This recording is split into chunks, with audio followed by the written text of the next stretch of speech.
So the context for the Sunday's word is Paul and his efforts to make a collection of money for the Christians in Jerusalem. And our divine service is entitled Joy Despite Need, Giving Despite Poverty.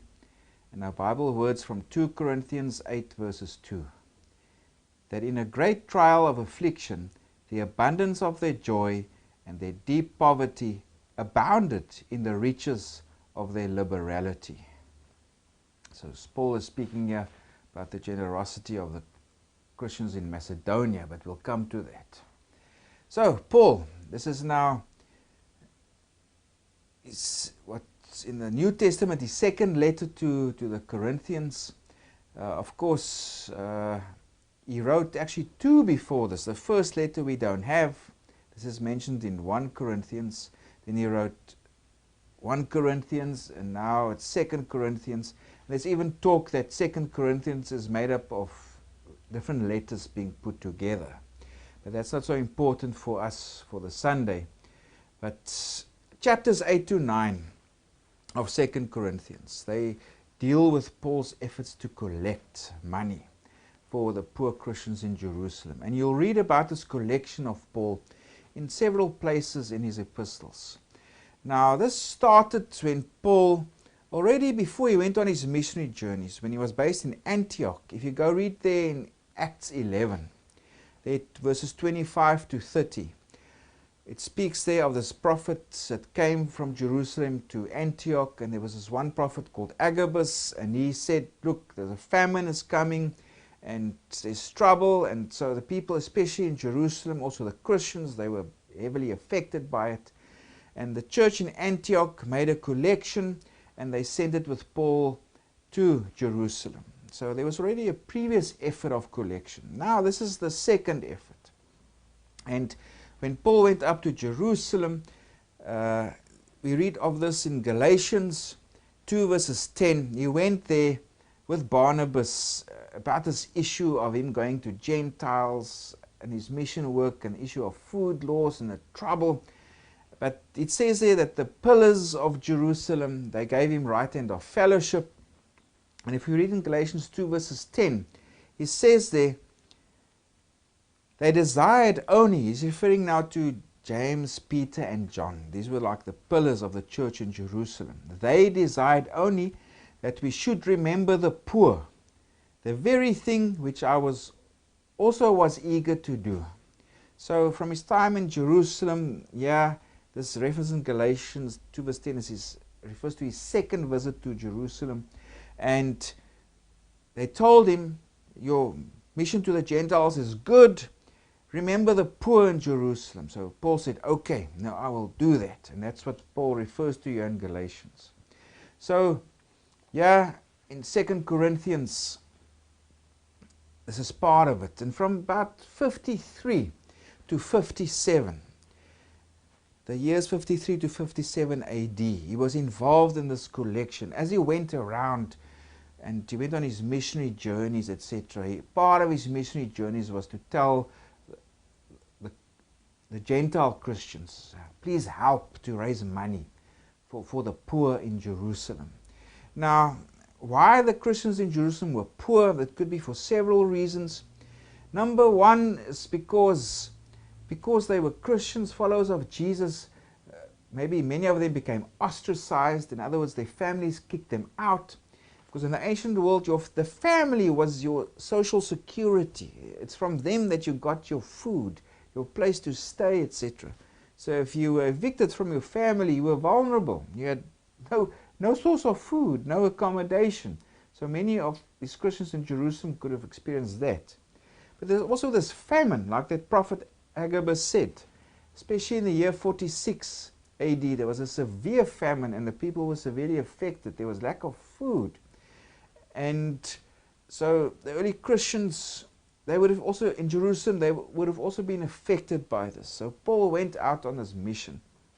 And of course for him, it was also to unite Jew and Gentile in Jesus and as being followers of Jesus.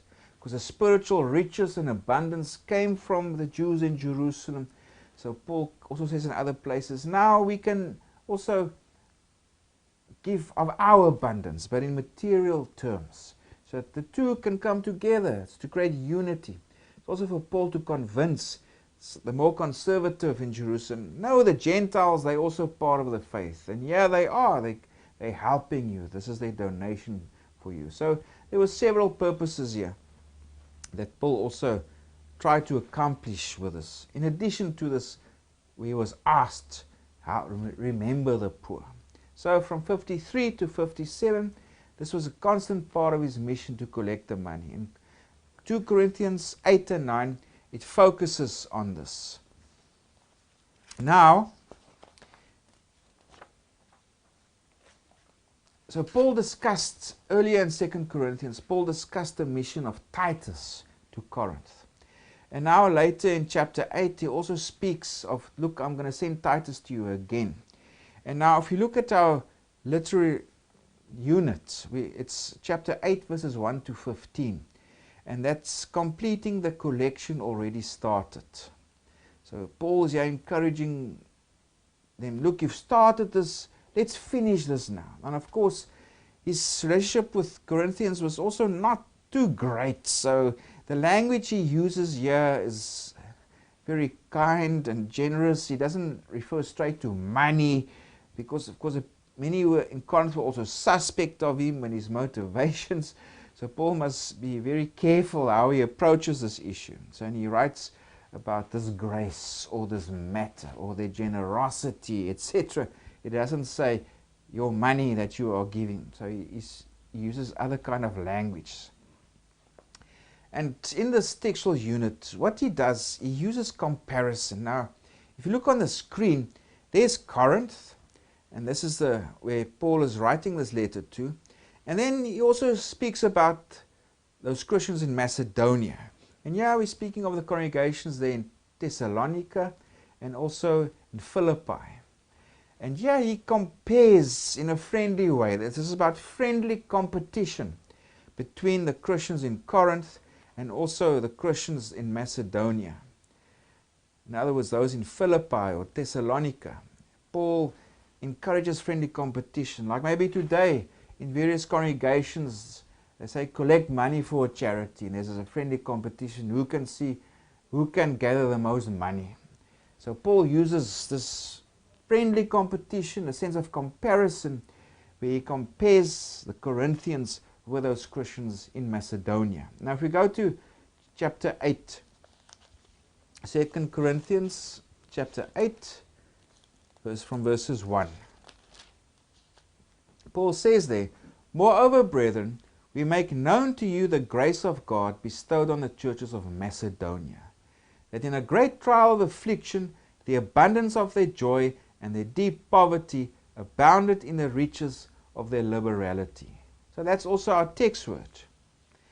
Paul is saying here, the Macedonians, those Christians in Thessalonica and Philippi and also other areas there, they were actually poor. These congregations were also suffered persecution. But Paul says, even despite these circumstances, let's read our Bible text word again, that in the great trial of affliction, the abundance of their joy and their deep poverty abounded in the riches of their liberality. So he's saying, yeah, they gathered lots of money for the poor in Jerusalem, despite their circumstances. We read also in verse 3, for I bear witness that according to their ability, yes, and beyond their ability, they were freely willing, imploring us with much urgency that we would receive the gift and the fellowship of the ministering to the saints. So Paul is also kind of drawing on the language of the time of the Israelites and the time of the Exodus. They made contribution according to their ability towards the construction of the tabernacle, so the tabernacle could be built. So yeah, that language he uses here kind of echoes the time of the Exodus. People also made contributions to benefit the construction of the tabernacle. So let's go to verse 6. He says there, so we urge Titus that as he had begun, so he would also complete this grace in you as well. So this collection in Corinth had already started before any collection was made in Macedonia. And now there might be a bit of hiccups, it's not going so well, and Paul just wants to make sure, no, this is happening, it will come to completion. That's why he sends Titus with his letter. He sent Titus to them to make sure that this collection of money for the poor saints in Jerusalem would be completed. So he says in verse 7, but as you abound in everything, in faith, in speech, etc., he says, see that you abound in this grace also. So he's encouraging them. Please, this collection of money, don't stop now. Continue with it. Complete it. Finish it. Because later on he will also use a comparison. He says, I boasted about you in Macedonia, those Christians there, about your collection, which also inspired them. So now he's scared now of those delegates who bring the money from Macedonia will come to Corinth. They will find the Christians in Corinth unfinished, and they will be embarrassed. Or the Corinthians would be embarrassed, and Paul would be embarrassed that the collection is not completed. So Paul says here also in verse 8, I speak not by commandment, but I am testing the sincerity of your love by the diligence of others. So he doesn't want to force this on them. He's appealing to them. He says, I'm now testing your genuineness. I'm testing your love. Now he uses Christ as an example of how they should give. For you know the grace of our Lord Jesus Christ, that though he was rich, yet for your sakes he became poor, that you through his poverty might become rich. In other words, Jesus gave up everything. He became poor so that they can become rich. In other words, spiritual blessing, spiritual abundance. And he also speaks, I give you advice about this.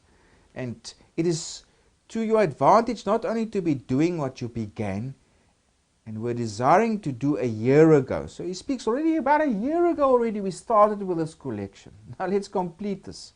But now you must complete the doing of it. That as there was a readiness to desire it, so there also may be a completion out of what you have. So he also speaks towards the end of our textual unit about equality. He doesn't want to burden them. That's not the idea. The issue is there's genuine need among the Christians in Jerusalem. There's real famine. There's real poverty. There's a battle to get food, to survive, to carry on. So if we read from verse 13, we can read there, for I do not mean that others should be eased and you burdened, but by an equality, that now at this time your abundance may supply their lack, that their abundance also may supply your lack, that there may be equality. So in other words, Paul is saying here, it's about equality for the followers of Christ. Some mustn't have more, others mustn't have less. And he also refers to the time of the Exodus, where people gathered manna. And there he also quotes from Exodus 16 verses 18. It says there, as it is written, he who gathered much had nothing left over, and he who gathered little had no lack. So in other words, at the time of the Exodus, when the people gathered the manna, everybody had enough. Everybody had equal access to live, just to live. And he says this is also what he wants to achieve here. Those who have an abundance to share with those who lack this money and the resources to obtain food. It's about equality. Let's make sure everybody has enough. So Paul here, he's a bit nervous. He wants to make sure that this completion or this collection of money is completed in Corinth. He's sent Titus to them to make sure that this collection of money has been completed. And if we go to chapter 20, verses 1 to 4, you'll see there are many people with Paul. The delegates that went with him returned to Jerusalem to take this collection of money to the poor Christians there. So it's about giving out of our poverty, or these people are blessed in Macedonia who gave even though they didn't have much. And also this collection here of Paul, nothing like this existed in the ancient world. There was never this project or this public fundraising to benefit somebody. This was a first thing. Something like this has never happened in the ancient world. Of course, this also inspires us to good deeds today. So, thank you for joining me. Keep well. Until next time.